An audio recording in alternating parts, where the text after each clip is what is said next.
Muhammad bin Qasim was born in 695 CE in the city of Taif, located in present-day Saudi Arabia. From a very young age, he showed remarkable intelligence and a strong sense of discipline. Unlike many children of his age, he was deeply interested in learning, not just reading or writing, but also understanding the strategies of leadership and military planning. His early life was shaped by the values of courage, knowledge, and justice. He was surrounded by family members who were experienced in governance and warfare, which inspired him to develop skills that would later make him a brilliant commander.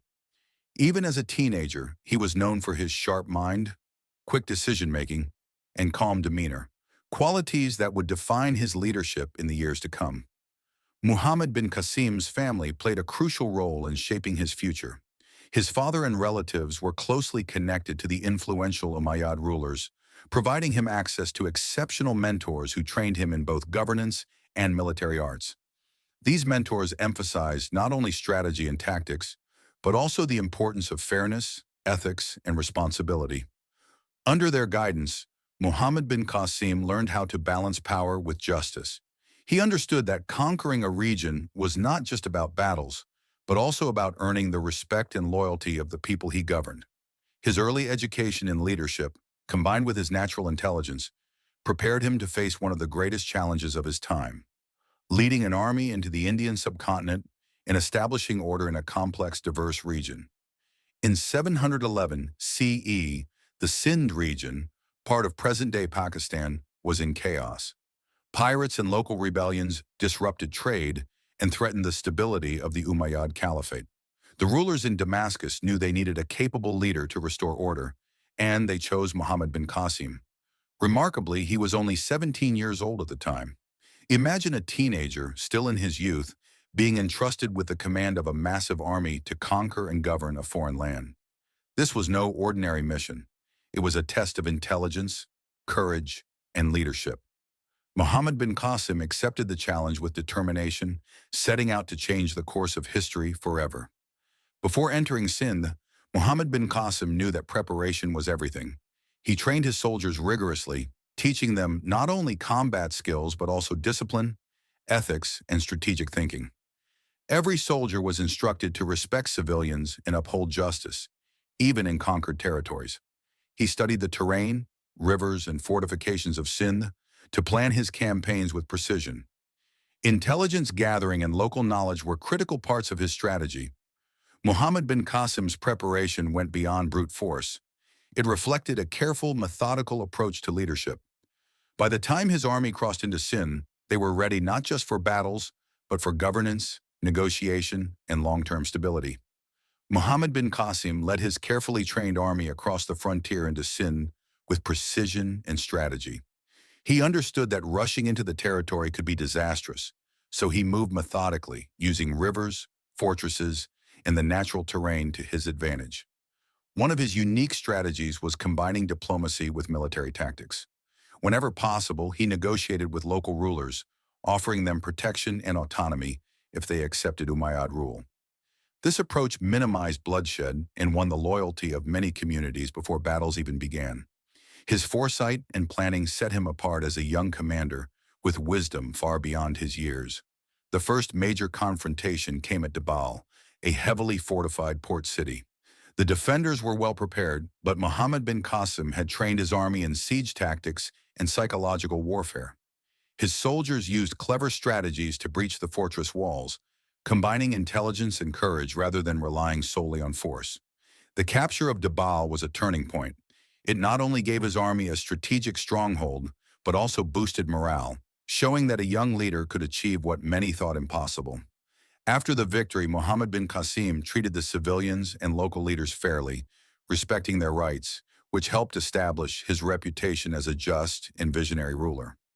After the victory at Dabal, Muhammad bin Qasim shifted focus from just conquering to building alliances. He understood that ruling a foreign land required more than military might.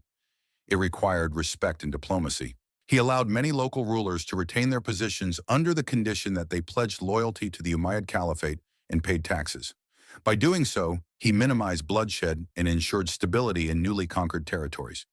This approach earned him trust among local communities, and his fair treatment of civilians set a model of governance that combined strength with justice. With Sindh stabilizing under his leadership, Muhammad bin Qasim moved further into the subcontinent, targeting Multan, a city of strategic and economic importance. Multan was heavily fortified, and local leaders were determined to resist. Muhammad bin Qasim employed a blend of military tactics and negotiation, carefully assessing when to strike and when to offer peace. His strategic brilliance and ability to read the battlefield allowed him to bring Multan under control with minimal destruction. This expansion not only strengthened the Umayyad Caliphate's foothold, but also demonstrated that Muhammad bin Qasim's success lay in a combination of intelligence, strategy, and diplomacy. Muhammad bin Qasim's genius wasn't limited to the battlefield. Once Sindh and Multan were under control, he focused on building a fair and efficient administration. He introduced a systematic taxation policy, ensuring that people paid only what was fair while protecting the poor from exploitation.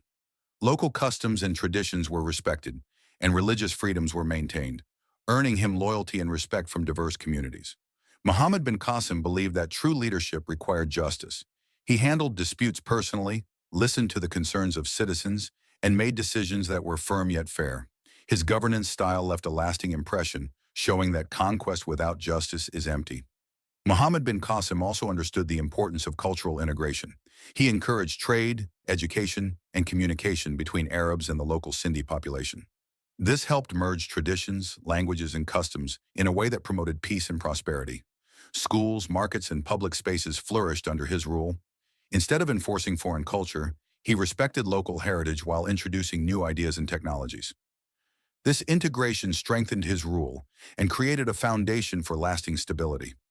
His leadership showed that conquering lands was not enough. True legacy comes from connecting people and cultures. By blending Arab and Sindhi practices, Muhammad bin Qasim set an example of enlightened governance that would be remembered for generations. Even after his remarkable victories, Muhammad bin Qasim faced numerous challenges. Some local rulers and factions resisted his authority, and pockets of rebellion threatened the stability of the newly conquered territories. Instead of reacting with sheer force, he combined military skill and diplomacy. He studied the causes of uprisings, addressed grievances when possible, and used strategic strikes only when necessary. His ability to balance firmness with fairness earned him loyalty and minimized unnecessary bloodshed. These challenges proved that leadership was more than winning battles. It was about understanding people, managing conflict, and maintaining peace. Muhammad bin Qasim's handling of rebellions cemented his reputation as a wise and capable ruler, even at such a young age. By the end of his campaigns, Muhammad bin Qasim had secured Sindh and parts of present-day Pakistan. His victories established the first significant Muslim rule in the Indian subcontinent, opening trade routes and cultural exchange that would last for centuries. His legacy was not just military. It included good governance, justice, and cultural integration. Generations remembered him as a leader who combined courage, intellect, and compassion. Even though he was young, his actions shaped the course of history, influencing the region for years to come. Muhammad bin Qasim proved that youth is not a barrier to greatness, and that vision, strategy, and fairness can leave a lasting impact on nations.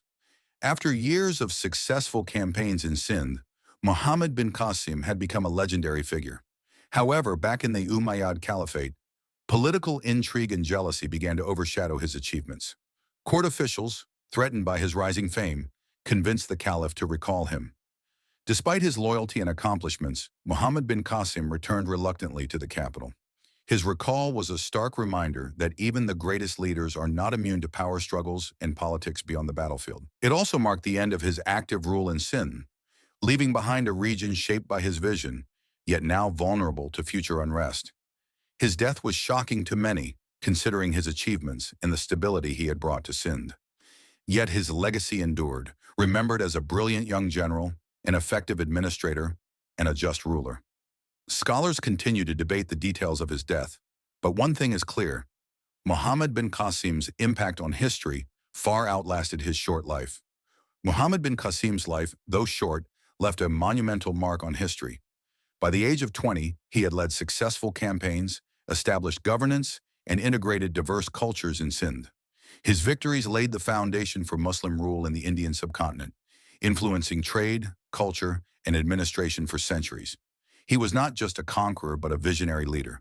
His emphasis on justice, fair taxation, and respect for local traditions made him beloved by the people he ruled.